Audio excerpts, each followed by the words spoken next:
क्या वाकई में अशोक गहलोत के पीछे हाथ धोकर कांग्रेस के नेता पड़ चुके हैं? कांग्रेस के तमाम दिग्गज नेता, चाहे वो सचिन पायलट हो, अशोक गहलोत के करीबी रहे गोविंद सिंह डोटासरा हो या फिर कोई और नेता, जब भी थोड़ी सी भी चिंगारी बढ़ती है तो ये नेता बिना नाम लिए अशोक गहलोत को जरूर घेरते नजर आते हैं। नमस्कार, स्वागत है आप सभी का द फैक्ट इंडिया पर और मैं हूं आपके साथ पूजा जादौन।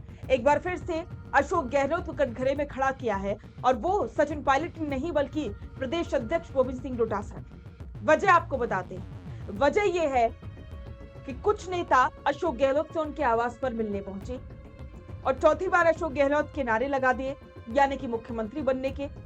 तब गोविंद सिंह डोटासरा का गुस्सा सातवें आसमान पर पहुंच गया, क्योंकि ये नेता पहले पार्टी कार्यालय नहीं पहुंचे थे। तो चलिए आपको बताते हैं विस्तार से इसके पीछे क्या कुछ बातें हैं, हकीकत क्या है और अब आगे की रणनीति क्या हो सकती है। दरअसल पूरा मामला बागड़ अंचल से जुड़े बड़े नेता महेंद्रजीत सिंह मालवीय और उनके सैकड़ों समर्थकों की कांग्रेस में वापसी से जुड़ा है। बीएपी और अन्य दलों से आए करीब 300 कार्यकर्ता जयपुर प्रदेश कांग्रेस मुख्यालय पहुंचे, लेकिन कहानी में ट्विस्ट ये आया कि पीसीसी दफ्तर जाने से पहले ये तमाम कार्यकर्ता पूर्व मुख्यमंत्री अशोक गहलोत के आवास पर जा पहुंचे। वहां कार्यकर्ताओं ने जमकर अशोक गहलोत चौथी बार के नारे लगाए और इसके बाद एक कार्यकर्ता पीसीसी मुख्यालय पहुंचे तो प्रदेश अध्यक्ष गोविंद सिंह डोटासरा का सब्र का बांध टूट गया। डोटासरा ने मालवीय और उनके समर्थकों के सामने ही बिना नाम लिए पूर्व सीएम अशोक गहलोत की तरफ निशाना साधते हुए खरी खरी सुना दी। डोटासरा ने बेहद सख्त लहजे में कहा, पार्टी से बड़ा कोई नेता नहीं होता। जो लोग पार्टी के बजाय खुद की ब्रांडिंग करते हैं और व्यक्तिवाद को बढ़ावा देते हैं, उन्हीं की वजह से कांग्रेस चुनाव हारती है।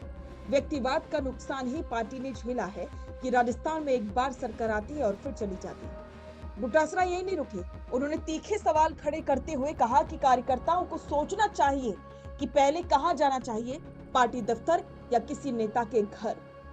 डोटासरा के इस सीधे हमले के बाद राजस्थान की राजनीति में गुटबाजी की अटकलें एक बार फिर से गर्म हो गई। हर कोई इंतजार कर रहा था कि अशोक गहलोत इस सीधे तंज पर क्या जवाब देती हैं। जब इस पूरे घटनाक्रम पर पूर्व मुख्यमंत्री अशोक गहलोत से सवाल पूछा गया तो उन्होंने मामले को संभालते हुए काफी नपातुला रिएक्शन दिया। कोई गलत संकेत नहीं है। वो तो जो आदिवासी जो थे कार्यकर्ता, वो आए थे खाली मिलने के लिए आए थे। ज्वाइनिंग वाइनिंग की बात तो थी नहीं कहीं। मुझे कहा गया भाई वो जिद किए हुए हैं बच्चे, 20-25 दिन से बात चल रही थी। मैं मना कर रहा था, यहाँ आने की जरूरत नहीं है, मैं खुद आऊँगा, बांसवाड़ा में मिल लेंगे बच्चों से। अब 500 किलोमीटर बस लेके कोई आए तो मुझे अजीब लगता है और मैं हमेशा डिस्करेज करता हूँ।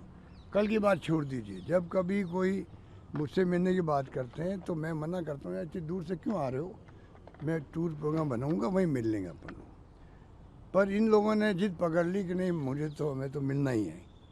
तो जब मालवीय जी ने बार बार कहा तो फिर अल्टीमेटली मैंने कहा ठीक है मिला दीजिए। तो मिलने मुझसे भी आए थे, तो मुझसे मिला है तो मैंने भी कहा और उनके खुद ने भी टाइम ले लिया था पीसीसी से भी कि हम जाके वहाँ भी आशीर्वाद ले लेंगे, मिल लेंगे, अध्यक्ष जी से मिल लेंगे। और कोई बात थी नहीं, ना ज्वाइनिंग की थी ना चर्चा हुई ज्वाइनिंग की। और वो तो कार्यकर्ता थे, ज्वाइनिंग नेताओं की होती है। 500 कार्यकर्ता, 400 आए थे कल, वो जो आकर बता रहे हैं। अब 400 कार्यकर्ताओं के क्या वो कार्यकर्ता, वो तो उनको कब तो वो गए न कब वापस आए। तो ये तो क्या कार्यकर्ता गांव में होते हैं ना। अगर मान लो बाप पार्टी का मुंह भंग हो रहा आ गए तो अच्छी बात है, वेलकम करना ये सबको, इतनी सी बात है। बाकी तो मीडिया वाले जो है, आप लोग आप भी कम नहीं हो। देखो कैसे आप किस प्रकार से माहौल बिगाड़ो, कैसे लड़ाओ नेताओं को। उसमें भी कई मीडिया के हमारे साथियों की जो हमारे बड़े प्यारे हैं, उनकी बड़ी भूमिका होती है। भाई इससे ज़्यादा कुछ भी नहीं है। हम सब एक हैं, एक होकर चलेंगे, एक होकर सरकार बनाएंगे और सरकार बनी निश्चिंत राजस्थान के, दिमाग के अंदर रखो। बाकी सब बातें छोड़ दो, कोई नाराज़गी नहीं है। वो उनको तो कोई नाराज़गी ना अध्यक्ष जी को ना मुझे है। अध्यक्ष जी क्या नाराज़गी बताएंगे, कोई नाराज़गी नहीं बताई उन्होंने तो जो उनको महसूस हुआ उन्होंने बता दी बात। पर वो मीडिया वाले बार बार अगर आप ऐसे क्वेश्चन पूछोगे जो उनकी जानकारी में नहीं होगी बात को, तो वो जवाब क्या देंगे। गहलोत ने सीधे विवाद में पड़ने की बजाय सफाई दी और कहा कि महेंद्रजीत सिंह मालवीय कुछ गलतफहमियों के चलते पार्टी छोड़कर चले गए थे।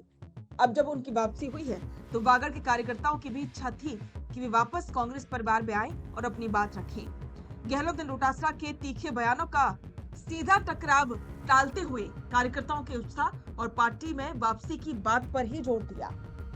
भले ही अशोक गहलोत ने इस विवाद को शांत करने की कोशिश की हो, लेकिन सियासी जानकार मानते हैं कि डोटासरा का ये गुस्सा महज एक दिन का नहीं है। राजस्थान में कांग्रेस जब जो सत्ता से बाहर होती है, उसके पीछे गुटबाजी और व्यक्तिवाद का और इसके अलावा संगठन की जंग को मुख्य वजह माना जाता है। डोटासरा का सार्वजनिक रूप से यूं भड़कना ये साफ संकेत देता है कि राजस्थान कांग्रेस के भीतर अंदरूनी खींचतान अभी खत्म नहीं हुई है। अब सवाल उठता है कि क्या प्रदेश कांग्रेस अध्यक्ष गोविंद सिंह डोटासरा का ये तेवर संगठन को मजबूत करेगा या फिर पार्टी के भीतर एक नया गुटीय संघर्ष खड़ा कर देगा। अब गुटबाजी तो एक बार फिर से सामने आ चुकी है और इस बार सचिन पायलट के बीच में नहीं बल्कि गोविंद सिंह डोटासरा और अशोक गहलोत के बीच में जंग है। अब देखना होगा कि आगे इसका असर क्या होगा। तो इस पर आपको विचार कमेंट बॉक्स में जरूर साझा करें और बने रहें द फैक्ट इंडिया के साथ। बेहतरीन पॉडकास्ट सेटअप्स, शानदार चैनल रीच, जबरदस्त सोशल मीडिया प्रेजेंस के साथ द फैक्ट इंडिया के जरिए बढ़ाइए अपना व्यापार। न्यूज वीडियोस में एलबेंट हो या फिर हर न्यूज की शुरुआत में हो आपके एड्स, फेसबुक पर आपके बिजनेस प्रमोशन वीडियोस और ग्राफिक्स हो या फिर इंस्टाग्राम पर कोलैबोरेशंस के साथ रील्स, सब कुछ मिलेगा आपको द फैक्ट इंडिया पर। तो आज ही डीएम करें इंस्टाग्राम पर, व्हाट्सएप के नंबरों पर मैसेज करें और अपने व्यापार को दें ऑर्गेनिक प्रमोशंस की ताकत, सिर्फ द फैक्ट इंडिया न्यूज के साथ।